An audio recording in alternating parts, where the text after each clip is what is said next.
Most people out there getting fired in a meeting with HR. I found out because I accidentally saw my own job posted online while I was still sitting at my desk. My name is Ethan Brooks. I'm 43 years old, and until last fall, I worked as a senior logistics coordinator for a manufacturing company just outside Chicago. 9 years. Almost a decade. Long enough to watch interns become managers. Long enough to memorize everyone's coffee order without trying. Long enough to believe that if you worked hard, stayed reliable, and kept your head down, your company would do the same for you. Turns out I was wrong. Looking back now, I don't think the job posting was the moment everything changed. I think it was simply the first time I noticed the game had already been going on without me. It was a Wednesday, nothing special about it.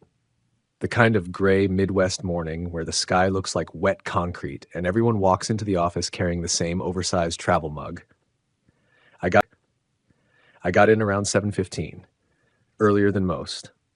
I always did. Our shipping reports went out every morning before 8, and I liked having an hour of silence before the phone started ringing. The warehouse crew was already loading outbound trailers.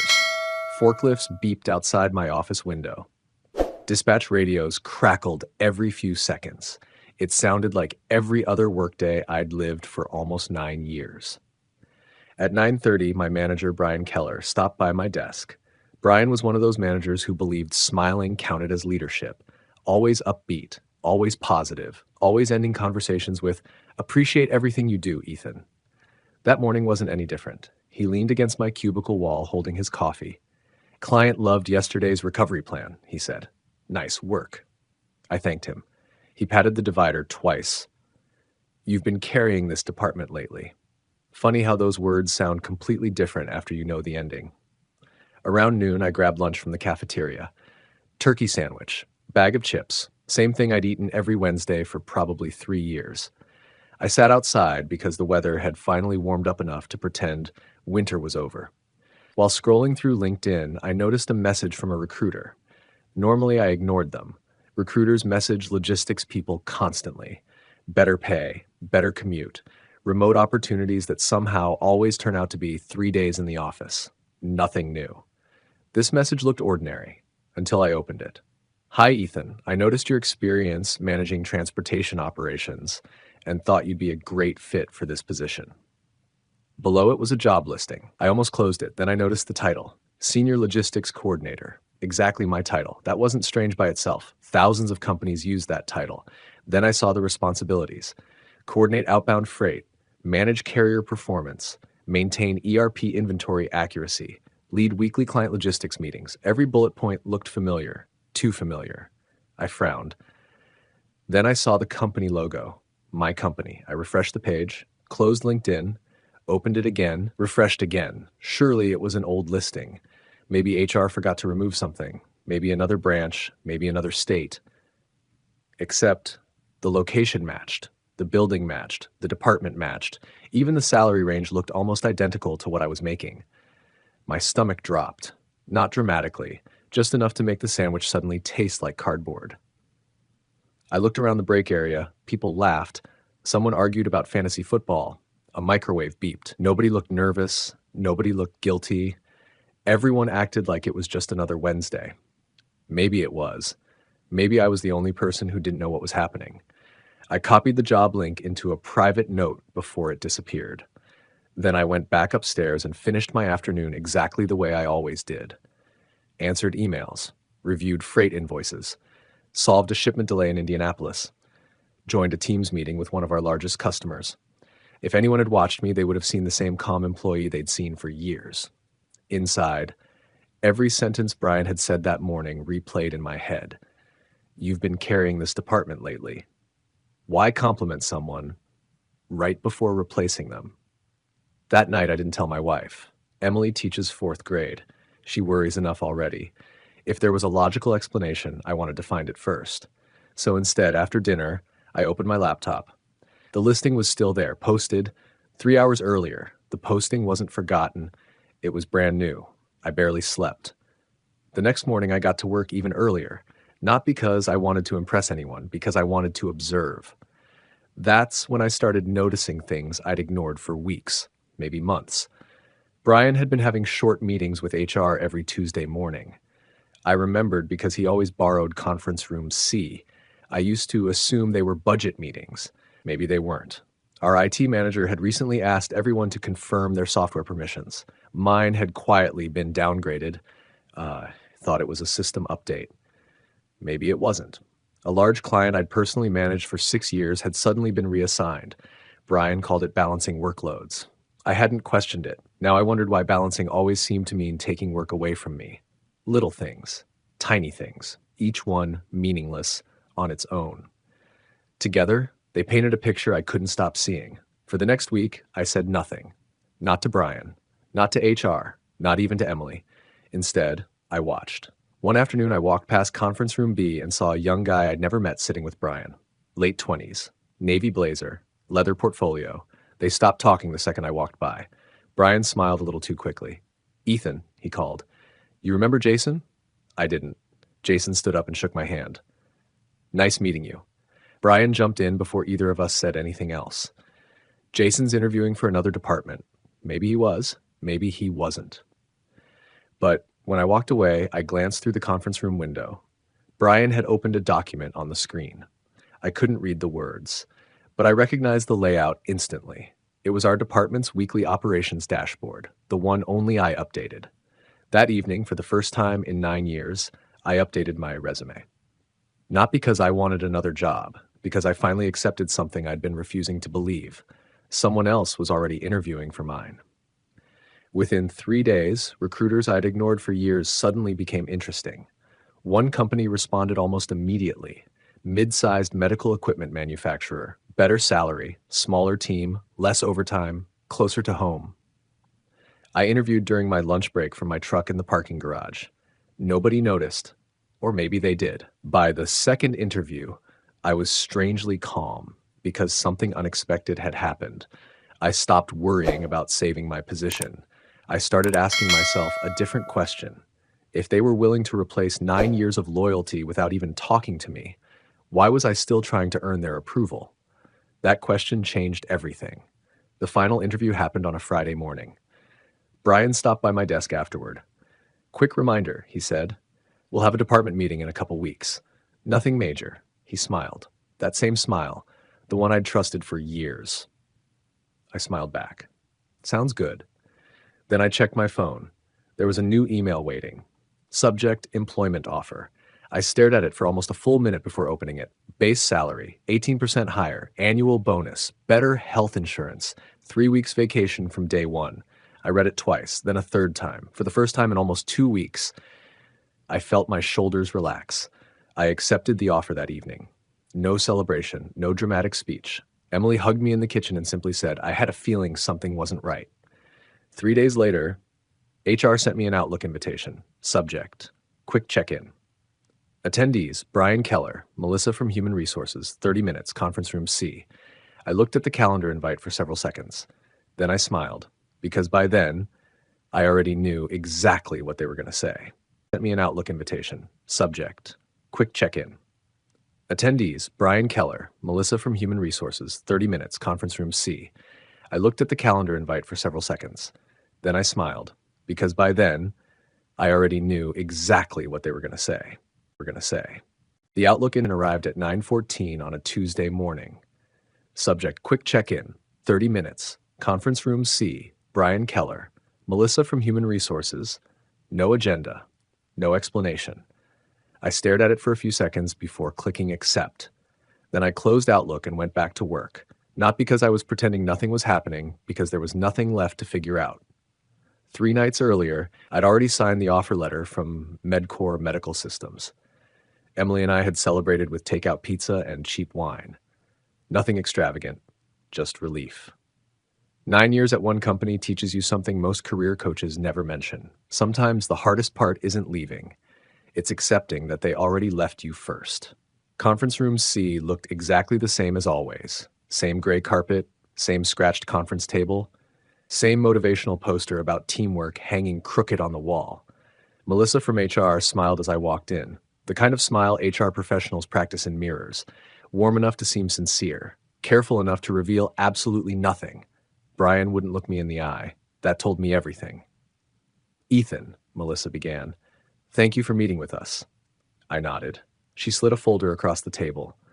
As you know, the company has been evaluating operational efficiencies. There it was, operational efficiencies.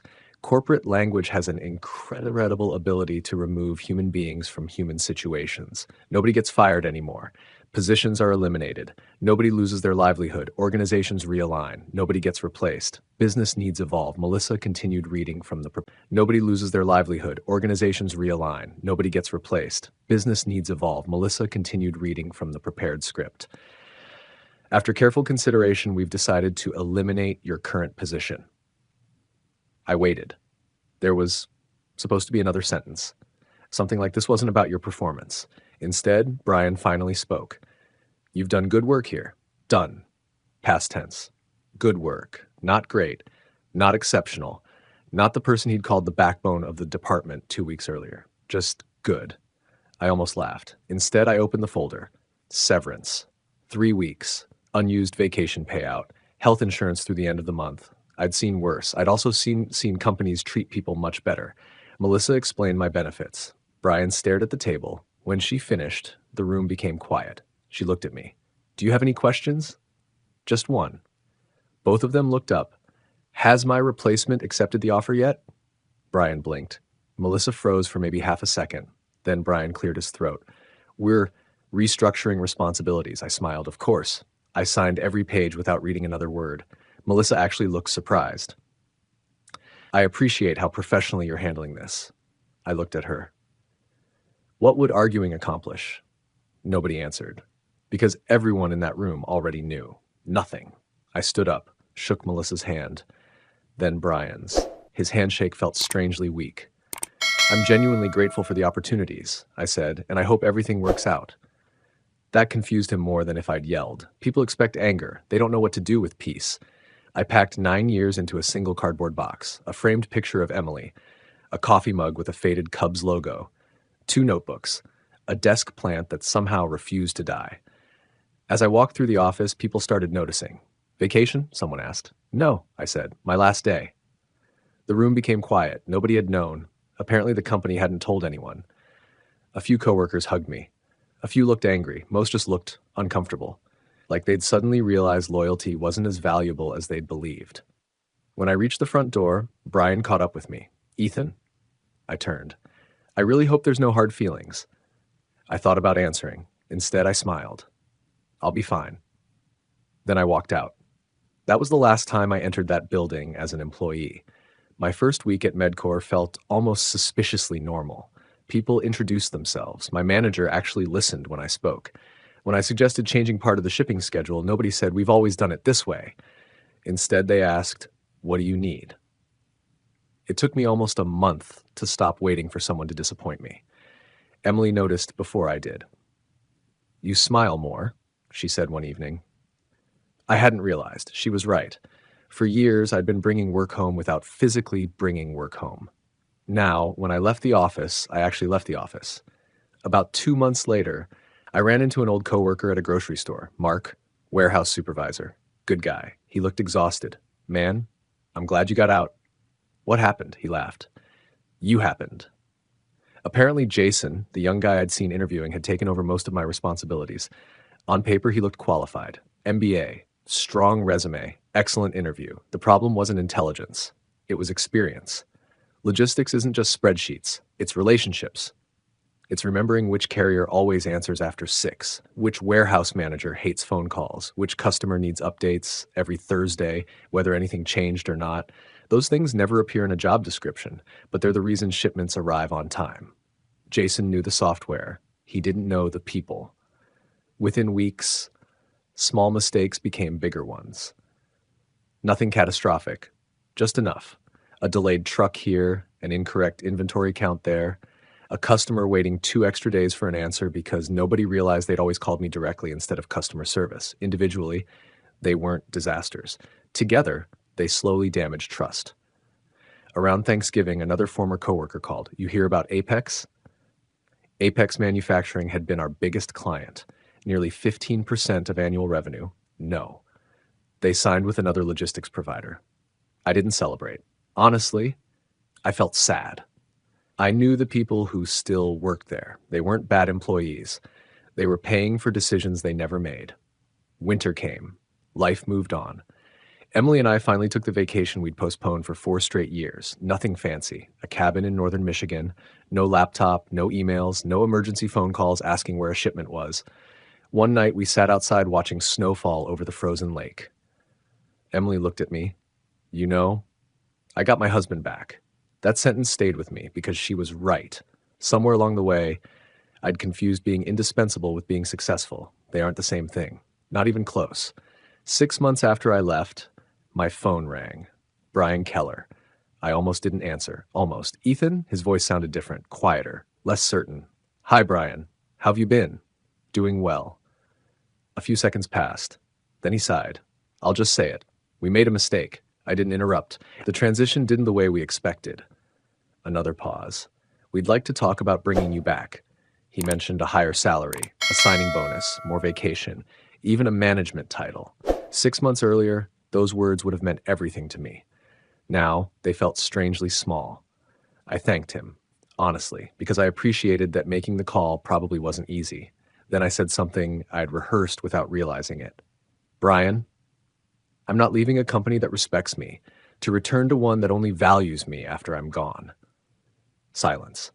Finally, he said, I understand. I think he actually did. A few weeks later, one of my former coworkers sent me a picture. Conference room C, the same room where I'd been let go.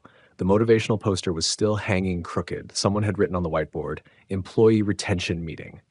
I laughed harder than I probably should have. Not because the company was struggling, not because Brian was embarrassed, but because after 9 years, they'd finally started asking the question they should have asked before replacing me. Why are good people leaving? I'm 43 now. I still work in logistics. I still drink terrible office coffee. I still arrive earlier than most people. The difference is, I no longer mistake familiarity for loyalty. A company can appreciate your work. It can even depend on your work. That doesn't always mean it values you. Sometimes the biggest promotion in your career isn't the one your employer gives you. It's the one you give yourself by walking away. And looking back, seeing my own job posted online wasn't the worst day of my career. It was the day that finally pushed me toward a better one. The best revenge wasn't making them regret losing me. It was building a life where going back was never worth considering. Familiarity for loyalty. A company can appreciate your work. It can even depend on your work. That doesn't always mean it values you. Sometimes the biggest promotion in your career isn't the one your employer gives you. It's the one you give yourself by walking away. And looking back, seeing my own job posted online wasn't the worst day of my career. It was the day that finally pushed me toward a better one. The best revenge wasn't making them regret losing me. It was building a life where going back was never worth considering.